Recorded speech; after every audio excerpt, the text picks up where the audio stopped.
Coucou les amis. Eh bien, bonjour à tous. Ben, ça commence Pardon. bien. Ça commence bien.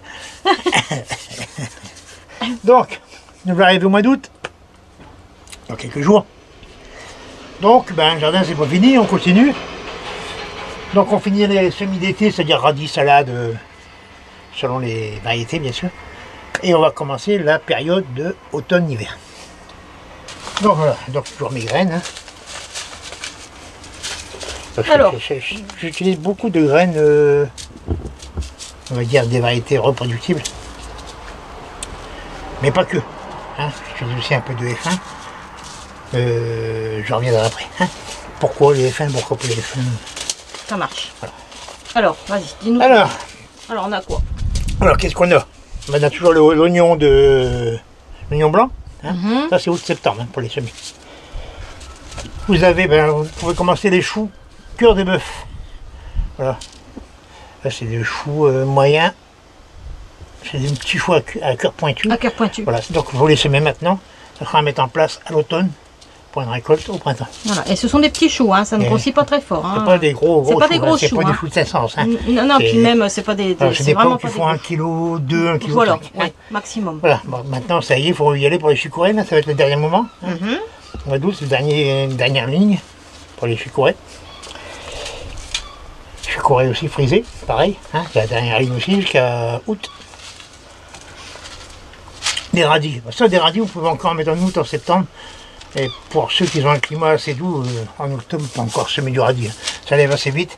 La terre sera encore chaude. Et puis, tout ça, c'est en extérieur, Jaco. Je ne fais pas de l'extérieur. D'accord. Du navet. Alors, du navet, pareil, il faut bien regarder les dates de semis de certains navets. Hein, parce que tous les navets ne se sèment pas à la même date. Ça, je le répète tout le temps. C'est parce que si vous semez un navet qui est destiné à être semé au printemps, vous le semez maintenant, il va vite monter à graine. Donc vous n'aurez rien au pied. Hein, ça va être fin. C'est pareil pour les radis. Quand vous semez un radis, ne semez pas trop de ruches. Essayez d'espacer le maximum les graines. Pour non plus mettre une graine tous les 10 cm. Hein. Non, mais ça évite de les démarier, ça évite de perdre des graines et puis surtout, ça pousse tout seul. Ça les empêche de filer. Voilà. S'ils sont trop serrés, ils ne vont pas trop grossir, ils vont plutôt filer. Ils vont plus faire de la verdure que de la racine. Donc, voilà. Vous en avez. Il y a encore des salades. La salade, celle-là, la verpia. La verpia, c'est à semer laitue verpia. Hein. Voilà. Ouais, et du vent. Ouais, j'espère que vous n'entendrez pas trop. J'essaye de me mettre pas trop dehors. Là. Voilà. Août-septembre pour les derniers semis de cette année. Hein. La verpia. Très bonne salade aussi. Avec une bonne tenue en serre aussi. Ouais, et du vent. Je vais rentrer un peu plus peut-être. Là, oui, mais. Ouais. Voilà. La marche à grosses graines, hein, ou d'autres, il y en a plein. Donc, sur les paquets, ils marquent souvent à semer de juillet à octobre. Juillet, pour moi, c'est trop tôt. C'est trop tôt parce qu'il fait chaud. Donc, ça va vite attraper l'odium. Donc, pour moi, un bon semis de mâche, pour avoir une bonne réussite, pas avant la fin août. C'est ce qu'on fait toujours. Hein. Sauf s'il fait encore très chaud, vous ne semez pas, vous attendez. Il faut attendre. Alors moi je l'ai fait en plaque alvéolée, 2-3 graines par alvéole, et je vais les repiquer après tous les 20 cm environ, dans tous sens, et ça me fait des bouquets. Et ouais. Alors l'épinard bien sûr, l'épinard ça va commencer. Alors il y a celui-là, c'est le viroflé.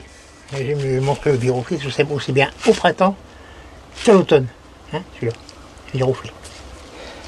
Ou sinon, le plus classique c'est le géant d'hiver. Celui-là ça a semé maintenant. Août, pareil marque juillet, mais juillet c'est trop chaud. Pareil, s'il fait encore très chaud chez vous, attendez, parce que c'est vite monter en graines quand ils ont trop chaud. Hein, il vaut mieux faire un semis quand même complètement fin août pour une meilleure reprise. Voilà. Alors ça pareil, vous pouvez le semer ou en alvéole, ou en pleine terre. Non, puis racine nue c'est difficile. Non, en alvéole ou en pleine terre. Voilà. Là, pareil, pas semer trop dru pour espacer les graines. De toute façon, c'est de la grosse graine. Hein. Oui, les épinards, ouais, c'est de la grosse graine. Les graines sont assez grosses, donc vous pouvez mettre une graine tous les 2-3 cm. Oui, hein, oui, facile. Tout à fait. Voilà. Bon, après, rien ne vous empêche de les semer en poquier. Là, vous mettez 5-6 graines tous les 10 cm. Voilà. Puis après, vous n'aurez plus que des doublés. Voilà. Donc voilà ce qu'il y a à semer maintenant pour l'automne-hiver. En pleine terre. en pleine jardin, terre. en extérieur. Voilà. Alors si vous faites ça en serre, vous attendez plutôt fin août, hein, voire même début septembre.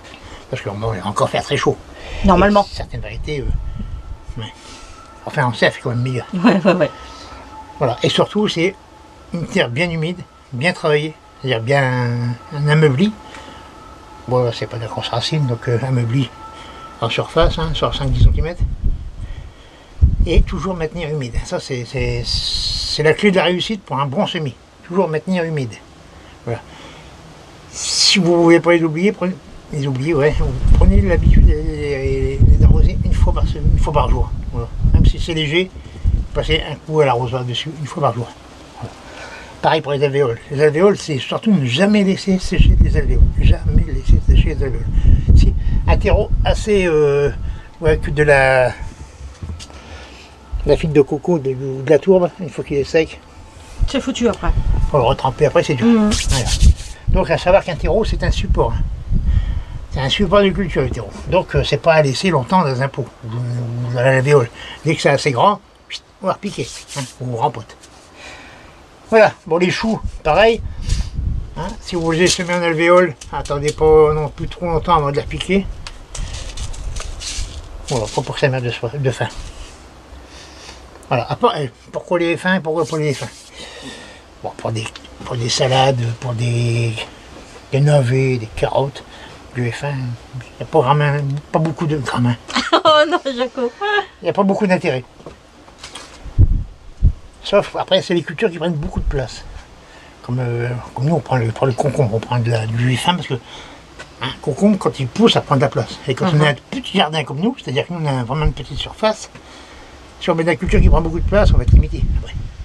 Donc on prend du F1, c'est-à-dire qu'on va le faire grimper, ça va prendre 1 mètre carré, disons, pour 2 pieds, et il va produire plus qu'une variété normale.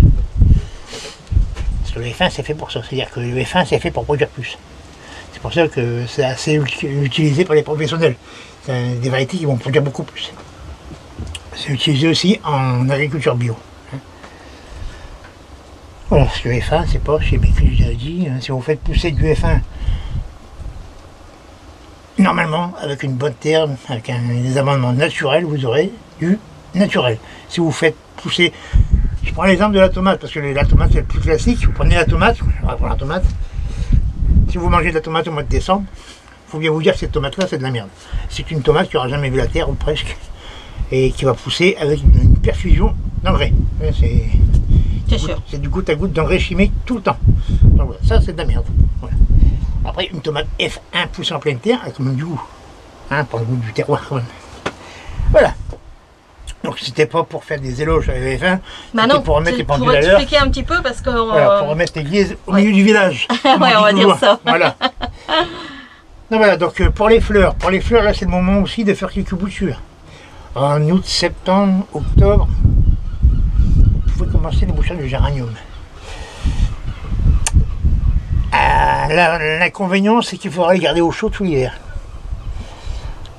Alors, il faut avoir... il faut avoir de quoi, une véranda, une serre chauffée, ou un abri, ou alors vous habitez dans une région où le climat ne gèle pas, là vous pouvez encore en serre, vous les conserver tout l'hiver. Mais voilà, c'est pas le cas de tout le monde. Donc, moi ce que je conseille, c'est, pour l'hiver vous les rentrez, hein, en cave, ils vont maintenir. De la cave est hors gel, on est à 5-6 degrés l'hiver, c'est du hors gel. Si je rentre mes géraniums, ils vont tenir. Voilà, avec une bonne taille. Et au printemps, vous la mettez plein de lumière, comme ça ils vont reprendre de la vigueur, et là ils vont commencer à faire des jeunes pousses. Et ces jeunes pousses là, vous pourrez les bouturer, avant que ça se mette à fleurir. Donc ça fait que vous aurez fait vos boutures au mois de février-mars. Et je dirais qu'en fin mai, vous pourrez les mettre à pleine terre ou vous pouvez les mettre de repos. Voilà. Donc, moi j'ai déjà une vidéo là-dessus sur le... Oui, on avait fait une vidéo sur la bouture de géranium. Ouais. Donc voilà, nous les géraniums sur la pleine terre sont dehors. Donc, comme j'ai pas un endroit chauffé, je vais pas mettre ça dans l'armoire. Non, bon non. Aucun intérêt. Ça sert pas à ça. Donc, non. je vais les rentrer pour l'hiver. Ils vont être rentrés ici en cave. Hein, donc, ils vont être ici. On les mettre en pot. À 5-6 degrés, bien taillés, bien rabattus. Ça, je ferai une vidéo là-dessus. Et on peut les laisser dans le noir ou il leur faut quand même de la lumière? Pour l'hiver, pour les hivernés, vous pouvez laisser ici, petites fenêtres, là, c'est D'accord, pratiquement dans le noir. pratiquement. Voilà, ils vont être en dormance de toute façon. D'accord. Et au printemps, on les remettra en pleine lumière. Et là, dès qu'ils vont commencer à faire des pousses qui font, je dirais, 8-10 cm, vous les coupez. Après, je vous ferai voir comment. Ouais, bah on fera les vidéos Je là-dessus. ferai ça, parce que je vais faire aussi du semis de géranium. Et ça, le semis de géranium, c'est en janvier. Oui, c'est pas maintenant. C'est pas maintenant. Et pour tout ce qui est bouture de rosier, tout ça, vous pouvez commencer aussi en août. Hein. À étouffer en bouteille, ou comme vous voulez. Là, pareil, on avait fait une vidéo là-dessus. Je mettrai les liens. Ouais. Et donc, bien sûr, vous les mettez pas au plein soleil pour les faire cramer. Et puis, bon, il y a plein d'astuces. Il y en a qui mettent un grain de blé dans. Oui, il y a plein de petites Ils astuces. coupent en quatre, ils mettent un grain de blé pour les à germer. Il y en a qui arrosent avec la décoction de sol. Ça fait un rebouturage. Il y en a qui trempent la bouture dans un rebouturage. Voilà. Il y a plein de solutions. Voilà. Chacun a sa manière de faire. Voilà, tout à fait. Nous, on va vous montrer comment on faisait, et puis voilà. Voilà. Donc, on va pas faire une trop longue vidéo, parce qu'après, il y en a qui disent que c'est trop long. Ouais, bah là, ça y est, on est déjà à 11 minutes, Jaco. Voilà, bah donc voilà. Et puis, un générique, ça va faire 2h30. Il y en a qui vont être contents. Donc, voilà. Donc, on fait pas de tour de jardin aujourd'hui, parce que de toute façon, les tours de Non, jardin, puis avec le vent qui fait, là, c'est pas possible. c'est pas la peine. Non, c'est pas la peine. Voilà. Donc, allez-y, faites vos semis. Hein, plaquage violet, terrine, pleine terre, comme vous voulez. Voilà. Toujours un terreau universel. Hein. Bon, celui-là, il est sec, hein, c'était ce qu'il y avait dans les pots à tomates que j'ai enlevé. Oui. Je peux les T'as récupérer. récupéré, bah, oui, bien sûr. Voilà, un terreau universel, un petit peu humide pour les alvéoles, pour pouvoir... Par contre, si vous faites de la mâche en plaquage violet, Bien tassé. bien tasser la terre dans les alvéoles. On refera une vidéo là-dessus, Jaco. Ouais, je vais voir comment on je va fais, refaire. bon, On va faire en plateau alvéolé, on fera en terrine aussi, mâche et on à fera en grosse pleine bête. terre.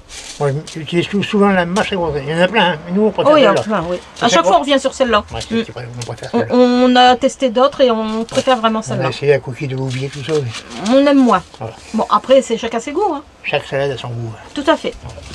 On est bon, Voilà, Jaco? on est bon. Donc, n'oubliez pas, vous pouvez encore semer certaines variétés pour l'été, hein, radis, salade. Et maintenant, on commence les semis pour l'automne. S'il fait trop chaud, attendez un peu et vous ferez ça quand il sera plus frais. Sur ce, je vous dis bon jardinage à tous. On vous dit à très bientôt. À bientôt. Bon jardinage à tous. Au revoir.